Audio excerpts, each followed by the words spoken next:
إزامي بغيت نهضر معكم في واحد الموضوع مهم، وواحد الموضوع تيقيسني بزاف. تيبقى فيا الحال تمشي للريستورون بزاف، وخليت حتى ريستورون في العالم ما مشيتلاش، غير الميريكانيه اللي مازال ما مشيتلاش. بغيت نقول لكم اللي تيأثر فيا ونبقى عاقل على الريستورون اللي تمشي لها ماشي هي الماكله.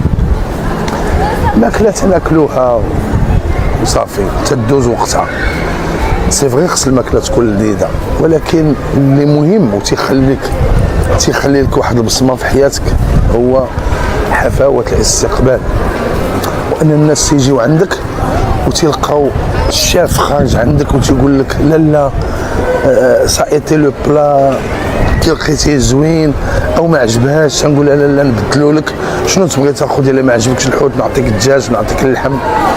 هذا هو اللي تاثر في الانسان، هو حفاوه الاستقبال، وان الناس ملي تيجيو عندك تيخصهم يمشيو ناشطين وضاحكين، وسيرتو داك الجمعه والسبت ملي تنوض نغني ونضحك معاهم، واخا انا ماشي شي مغني ولا عندي شي حلق، المهم ليسونسيال انني تنخلق واحد الجو السعاده. وكيف تتعرفوا الريستورون ديالي تيجيو لها غير العائلات، الراجل تيجي بماما تتقول له ديني عند كيمو، جدو تيقول له ديني نشو كيمو، بنتو تتقول له ديني نشو كيمو. هذا هو الغنى بالنسبه لي، انا هو حب الناس. والحمد لله انا عارف عندي الاعداء، مي ذاك الاعداء هما سبب النجاح ديالي، لان ما حدهم تيكثروا الاعداء هما تيكثروا لي فان في العالم. والحمد لله كيمو ما عمرو تيتبدل، تيبقى دائما راجل طيب اللي ولداته واحد السيده وعرفت تربيه. وليت انا بدوري اب، عندي وليدات الحمد لله انني عرفت نربيهم، والمربي ما عند ربي واخا تعيا تربي انا ربي ما ادري لهمش باش يكونوا طيبين داك الوليدات، راه ما عندكش اسره وما عندكش عائله في المستوى.